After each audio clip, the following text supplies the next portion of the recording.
Chapter 7 The Sorting Hat.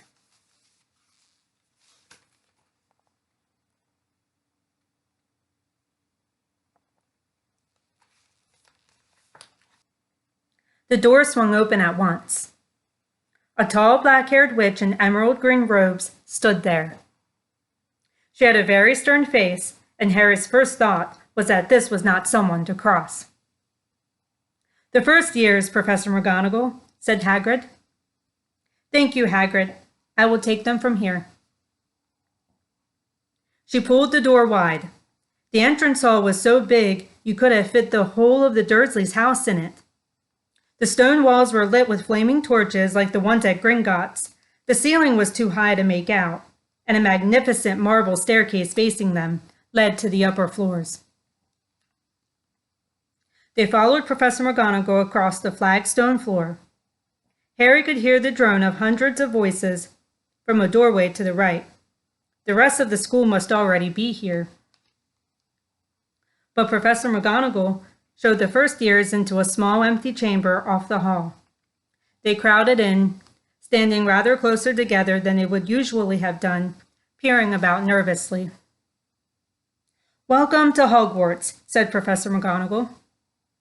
"The start of term banquet will begin shortly, but before you take your seats in the Great Hall, you will be sorted into your houses.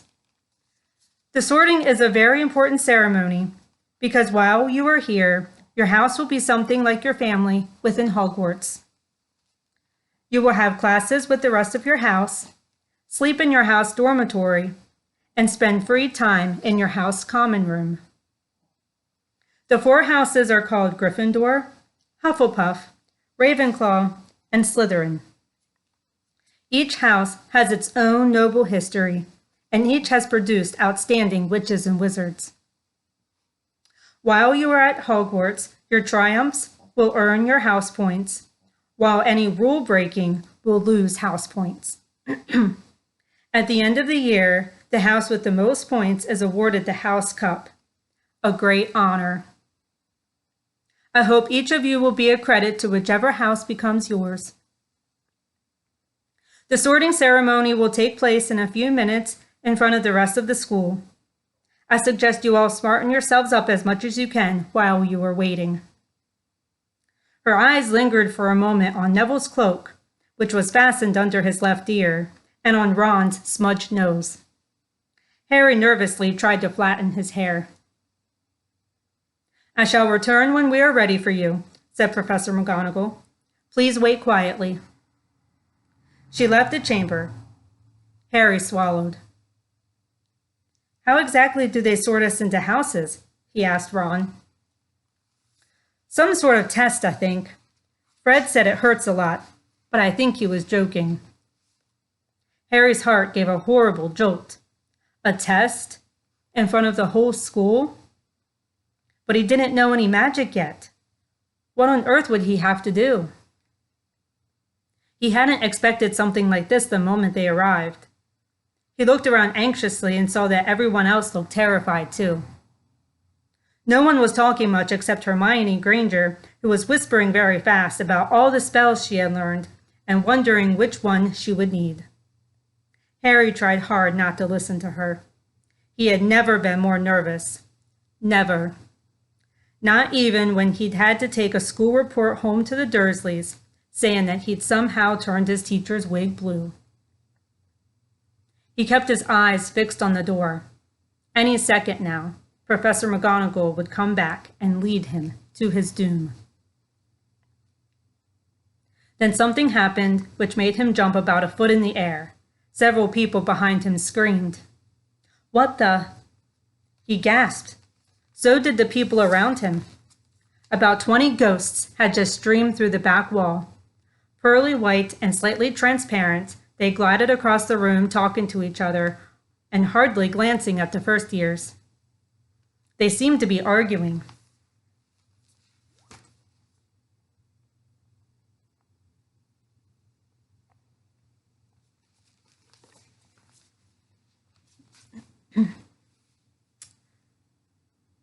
What looked like a fat little monk was saying, "Forgive and forget, I say." We ought to give him a second chance. My dear Friar, haven't we given Peeves all the chances he deserves? He gives us all a bad name, and you know, he's not really even a ghost. I say, what are all you doing here? A ghost wearing a ruff and tights had suddenly noticed the first years. Nobody answered. New students, said the fat friar, smiling around at them. About to be sorted, I suppose. A few people nodded mutely. Hope to see you in Hufflepuff, said the friar. My old house, you know. Move along now, said a sharp voice. The sorting ceremony is about to start. Professor McGonagall had returned. One by one, the ghosts floated away through the opposite wall. Now, form a line, Professor McGonagall told the first years, and follow me. Feeling oddly as though his legs had turned to lead, Harry got into line behind a boy with sandy hair, with Ron behind him, and they walked out of the chamber, back across the hall, and through a pair of double doors into the great hall. Harry had never imagined such a strange and splendid place.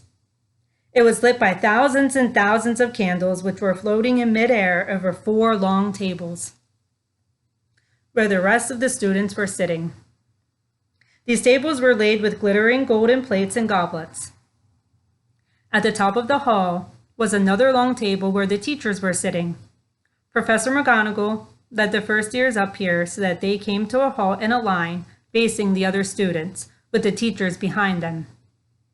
The hundreds of faces staring at them looked like pale lanterns in the flickering candlelight. Dotted here and there among the students, the ghosts shone misty silver. Mainly to avoid all the staring eyes, Harry looked upwards and saw a velvety black ceiling dotted with stars. He heard Hermione whisper, "It's bewitched to look like the sky outside. I read about it in Hogwarts, a History." It was hard to believe there was a ceiling there at all, and that the great hall didn't simply open on to the heavens. Harry quickly looked down again as Professor McGonagall silently placed a 4-legged stool in front of the first years. On top of the stool, she put a pointed wizard's hat. This hat was patched and frayed and extremely dirty. Aunt Petunia would not have let it in the house. Maybe they had to try and get a rabbit out of it, Harry thought wildly. It seemed like that sort of thing. Noticing that everyone in the hall was now staring at the hat, he stared at it too.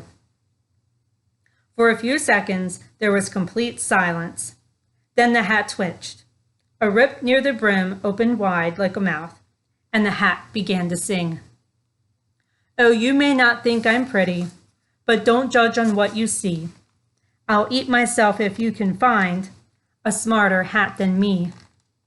You can keep your bowlers black, your top hat sleek and tall, for I'm the Hogwarts sorting hat, and I can cap them all. There's nothing hidden in your head the sorting hat can't see. So try me on and I will tell you where you ought to be. You might belong in Gryffindor, where dwell the brave at heart. Their daring nerve and chivalry set Gryffindors apart. You might belong in Hufflepuff, where they are just and loyal. Those patient Hufflepuffs are true and unafraid of toil. Or yet in wise old Ravenclaw, if you've a ready mind, where those of wit and learning will always find their kind. Or perhaps in Slytherin, you'll make your real friends. Those cunning folk use any means to achieve their ends. So put me on, don't be afraid, and don't get in a flap. You're in safe hands, though I have none, for I am a thinking cap." The whole hall burst into applause as the hat finished its song. It bowed to each of the 4 tables and then became quite still again. "So we've just got to try on the hat?" Ron whispered to Harry. "I'll kill Fred. He was going on about wrestling a troll." Harry smiled weakly. Yes, trying on the hat was a lot better than having to do a spell. but he did wish they could have tried it on without everyone watching. The hat seemed to be asking rather a lot. Harry didn't feel brave or quick-witted or any of it at the moment. If only the hat had mentioned the house for people who felt a bit queasy, that would have been the one for him. Professor McGonagall now stepped forward, holding a long roll of parchment. When I call your name, you will put on the hat and sit on the stool to be sorted. Abbott Hannah. A pink-faced girl with blonde pigtails stumbled out of line, put on the hat, which fell right down over her eyes, and sat down. A moment's pause. Hufflepuff, shouted the hat. The table on the right cheered and clapped as Hannah went to sit down at the Hufflepuff table. Harry saw the ghost of the fat friar waving merrily at her. Bones, Susan. Hufflepuff, shouted the hat again, and Susan scuttled off to sit next to Hannah. Boot, Terry. Ravenclaw. The table second from the left clapped this time. Several Ravenclaws stood up to shake hands with Terry as he joined them. Brocklehurst, Mandy, went to Ravenclaw too, but Brown, Lavender, became the first new Gryffindor, and the table on the far left exploded with cheers. Harry could see Ron's twin brothers catcalling. Bulstrode, Millicent, then became a Slytherin.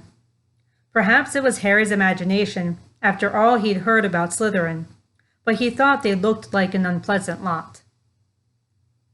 He was starting to feel definitely sick now. He remembered being picked for teams during sports lessons at his old school. He had always been last to be chosen, not because he was no good, but because no one wanted Dudley to think they liked him. Finch Fletchley Justin, Hufflepuff. Sometimes, Harry noticed, the hat shouted out the house at once.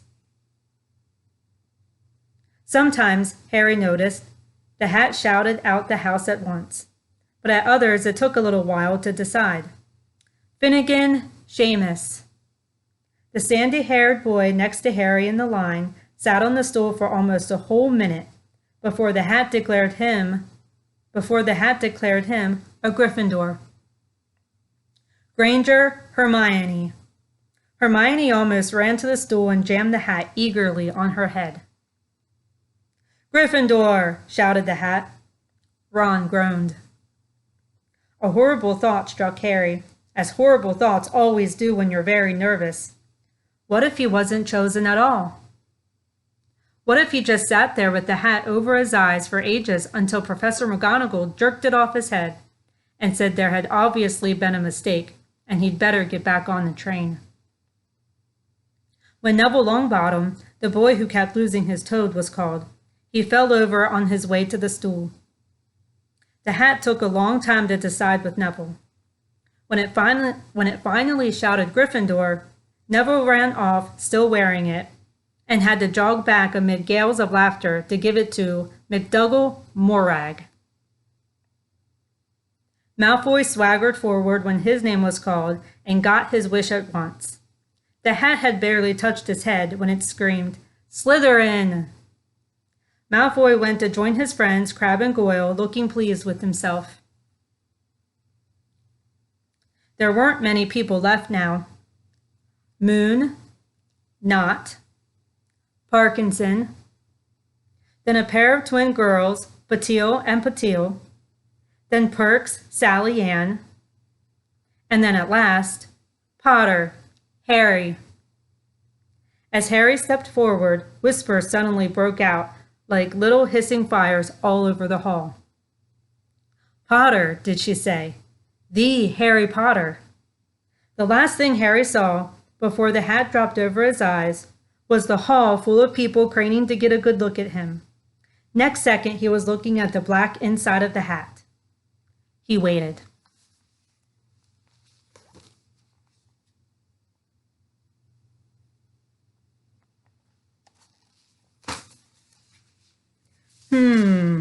said a small voice in his ear. Difficult. Very difficult. Plenty of courage, I see. Not a bad mind either. There's talent. Oh my goodness, yes. And a nice thirst to prove yourself. Now that's interesting. So where shall I put you? Harry gripped the edges of the stool and thought. Not Slytherin. Not Slytherin. Not Slytherin, eh? Said the small voice. Are you sure? You could be great, you know. It's all here in your head. And Slytherin will help you on the way to greatness. No doubt about that. No? Well, if you're sure, better be Gryffindor. Harry heard the hat shout the last word to the whole hall.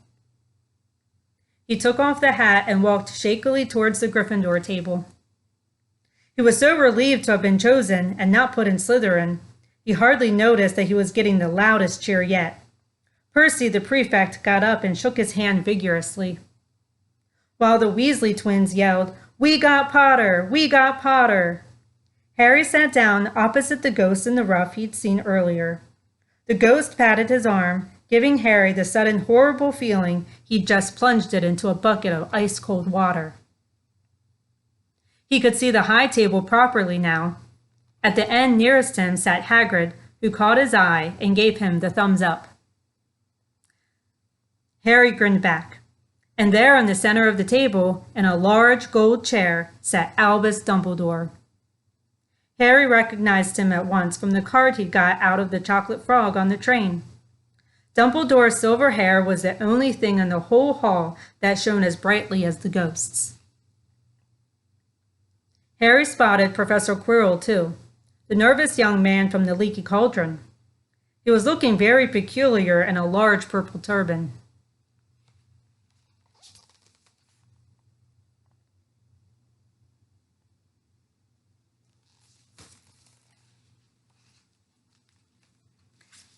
And now there were only 3 people left to be sorted. Turpin, Lisa, became a Ravenclaw, and then it was Ron's turn. He was pale green by now. Harry crossed his fingers under the table, and a second later, the hat had shouted, "Gryffindor!" Harry clapped loudly with the rest as Ron collapsed into the chair next to him. "Well done, Ron. Excellent," said Percy Weasley pompously across Harry as Sabini Blaze was made a Slytherin. Professor McGonagall rolled up her scroll and took the sorting hat away. Harry looked down at his empty gold plate. He had only just realized how hungry he was. The pumpkin pasty seemed ages ago. Albus Dumbledore had got to his feet. He was beaming at the students, his arms open wide as if nothing could have pleased him more than to see them all there. "Welcome," he said. "Welcome to a new year at Hogwarts. Before we begin our banquet, I would like to say a few words. And here they are. Nitwit, blubber, oddment, tweak. Thank you." He sat back down. Everybody clapped and cheered. Harry didn't know whether to laugh or not. "Is he a bit mad?" he asked Percy uncertainly. "Mad," said Percy airily. "He's a genius, best wizard in the world. But he is a bit mad, yes. Potatoes, Harry?" Harry's mouth fell open. The dishes in front of him were now piled with food. He had never seen so many things he liked to eat on one table. Roast beef, roast chicken, pork chops and lamb chops, sausages, bacon and steak, boiled potatoes, roast potatoes, chips, Yorkshire pudding, peas, carrots, gravy, ketchup, and for some strange reason, mint humbugs. The Dursleys had never exactly starved Harry, but he'd never been allowed to eat as much as he liked. Dudley had always taken anything that Harry really wanted, even if it made him sick. Harry piled his plate with a bit of everything, except the humbugs, and began to eat. It was all delicious. "That does look good," said the ghost in the rough sadly, watching Harry cut up his steak. "Can't you?" "I haven't eaten for nearly 500 years, said the ghost. "I don't need to, of course, but one does miss it." "I don't think I've introduced myself. Sir Nicholas de Mimsy Porpington, at your service, resident ghost of Gryffindor Tower." "I know who you are," said Ron suddenly. "My brothers told me about you. You're nearly Headless Nick." "I would prefer you to call me Sir Nicholas de Mimsy," the ghost began stiffly, but sandy-haired Seamus Finnegan interrupted. "Nearly headless? How can you be nearly headless?" Sir Nicholas looked extremely miffed, as if their little chat wasn't going at all the way he wanted. "Like this," he said irritably. He seized his left ear and pulled. His whole head swung off his neck and fell onto his shoulder as if it was on a hinge. Someone had obviously tried to behead him, but had not done it properly. Looking pleased at the stunned looks on their faces, nearly Headless Nick flipped his head back onto his neck, coughed, and said, "So, new Gryffindors. I hope you're going to help us win the house championship this year." "Gryffindor have never gone so long without winning. Slytherin have got the cup 6 years in a row. The Bloody Baron's becoming almost unbearable. He's the Slytherin's ghost." Harry looked over at the Slytherin table and saw a horrible ghost sitting there with blank eyes staring, a gaunt face, and robes stained with silver blood. He was right next to Malfoy, who Harry was pleased to see didn't look too pleased with the seating arrangements. "How did he get covered in blood?" asked Seamus with great interest. "I've never asked," said nearly Headless Nick delicately. When everyone had eaten as much as they could, the remains of the food faded from the plates, leaving them sparkling clean as before. A moment later, the puddings appeared, blocks of ice cream in every flavor you could think of. Apple pies, treacle tarts, chocolate eclairs, and jam donuts, trifle, strawberries, jelly, rice pudding. As Harry helped himself to a treacle tart, the talk turned to their families. "I'm half and half," said Seamus. "Me dad's a muggle. Mom didn't tell him she was a witch till after they were married. Bit of a nasty shock for him." The others laughed. "What about you, Neville?" said Ron. "Well, my gran brought me up, and she's a witch," said Neville. "But the family thought I was all muggle for ages. My great-uncle Algy kept trying to catch me off my guard and force some magic out of me. He pushed me off the end of the Blackpool Pier once. I nearly drowned. But nothing happened until I was 8.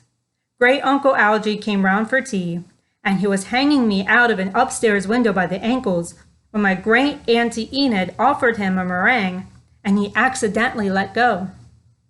But I bounced all the way down the garden and into the road. They were all really pleased." Gran was crying. She was so happy. And you should have seen their faces when I got in here. They thought I might not be magic enough to come, you see. Great-uncle Algy was so pleased, he bought me my toad. On Harry's other side, Percy Weasley and Hermione were talking about lessons. "I do hope they start straight away. There's so much to learn. I'm particularly interested in transfiguration. You know, turning something into something else, of course. It's supposed to be very difficult." "I'm particularly interested in transfiguration, you know, turning something into something else. Of course, it's supposed to be very difficult. You'll be starting small, just matches into needles, and that sort of thing." Harry, who was starting to feel warm and sleepy, looked up at the high table again.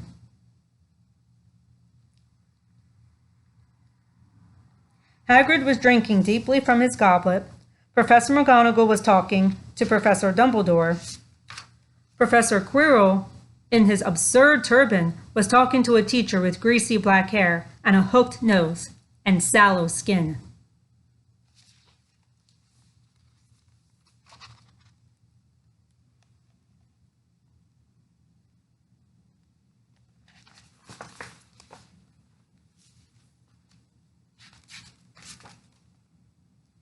It happened very suddenly. The hooked-nosed teacher looked past Quirrell's turban straight into Harry's eyes, and a sharp, hot pain shot across the scar on Harry's forehead. Ouch! Harry clapped a hand to his head. What is it? Asked Percy. Nothing. The pain had gone as quickly as it had come. Harder to shake off was the feeling Harry had got from the teacher's look. A feeling that he didn't like Harry at all. Who's that teacher talking to Professor Quirrell? He asked Percy. Oh, you know Quirrell already, do you? No wonder he's looking so nervous. That's Professor Snape. He teaches potions. But he doesn't want to. Everyone knows he's after Quirrell's job. Knows an awful lot about the dark arts, Snape. Harry watched Snape for a while, but Snape didn't look at him again. At last the puddings too disappeared, and Professor Dumbledore got to his feet again. The hall fell silent.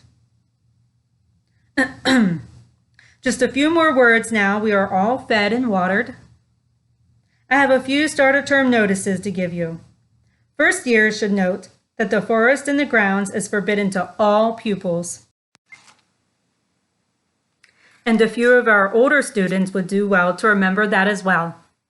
Dumbledore's twinkling eyes flashed in the direction of the Weasley twins. I have also been asked by Mr. Filch the caretaker to remind you all that no magic should be used between classes in the corridors. Quidditch trials will be held in the second week of term. Anyone interested in playing for their house teams should contact Madam Hooch. And finally, I must tell you that this year, the third floor corridor on the right-hand side is out of bounds to everyone who does not wish to die a very painful death. Harry laughed, but he was one of the few who did. He's not serious, he muttered to Percy. Must be, said Percy, frowning at Dumbledore.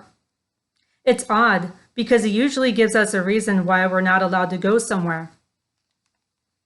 The forest is full of dangerous beasts. Everyone knows that.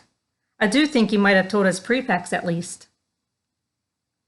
And now before we go to bed, let us sing the school song, cried Dumbledore. Harry noticed that the other teachers' smiles had become rather fixed. Dumbledore gave his wand a little flick, as if he was trying to get a fly off the end, and a long golden ribbon flew out of it, which rose high above the tables and twisted itself snake-like into words. Everyone picked their favorite tune, said Dumbledore, and off we go. And the school bellowed, Hogwarts, Hogwarts, Hogwarts, Hogwarts, hoggy-warty Hogwarts, teach us something, please, whether we be old and bald or young with scabby knees. Our heads could do with filling with some interesting stuff, for now they're bare and full of air, dead flies and bits of fluff. So teach us things worth knowing, bring back what we forgot. Just do your best, we'll do the rest, and learn until our brains all rot. Everybody finished the song at different times. At last, only the Weasley twins were left singing along to a very slow funeral march. Dumbledore conducted their last few lines with his wand, and when they had finished, he was one of those who clapped loudest. Ah, music, he said, wiping his eyes, a magic beyond all we do here. And now, bedtime, off you trot. The Gryffindor first years followed Percy through the chattering crowds, out of the great hall, and up the marble staircase. Harry's legs were like lead again, but only because he was so tired and full of food. He was too sleepy even to be surprised that the people in the portraits along the corridors whispered and pointed as they passed, or that twice Percy led them through doorways hidden behind sliding panels and hanging tapestries. They climbed more staircases, yawning and dragging their feet, and Harry was just wondering how much further they had to go when they came to a sudden halt. A bundle of walking sticks was floating in midair ahead of them, and as Percy took a step towards them, they started throwing themselves at him. Peeves, Percy whispered to the first years. Peeves, Percy whispered to the first years. A poltergeist. He raised his voice. Peeves, show yourself. A loud, rude sound like the air being let out of a balloon answered. Do you want me to go to the Bloody Baron? There was a pop, and a little man with wicked dark eyes and a wide mouth appeared, floating cross-legged in the air, clutching the walking sticks. Ooh, he said with an evil cackle. Ickle firsties, what fun! He swooped suddenly at them. They all ducked. Go away, Peeves, or the Baron will hear about this. I mean it, barked Percy.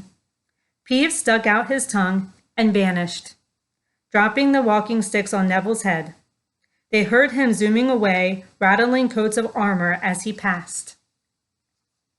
You want to watch out for Peeves, said Percy as they set off again. The Bloody Baron's the only one who can control him. He won't even listen to us prefects. Here we are.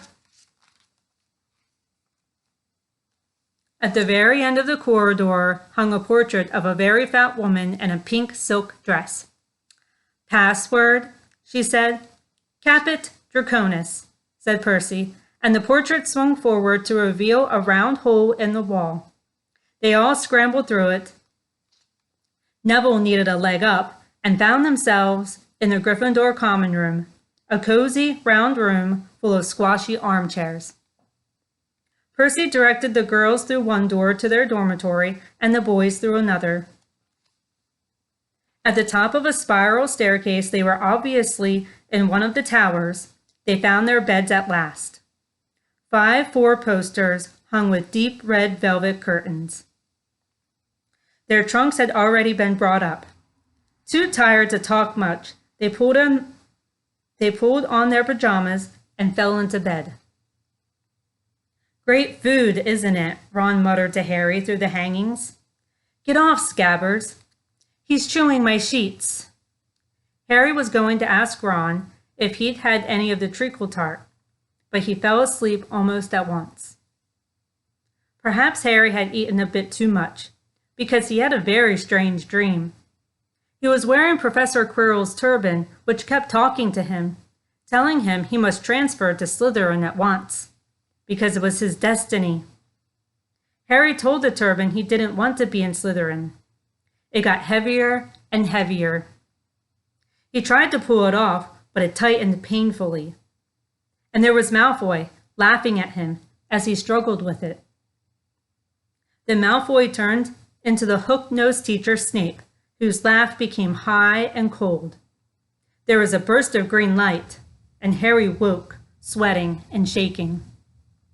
He rolled over and fell asleep again. And when he woke the next day, he didn't remember the dream at all.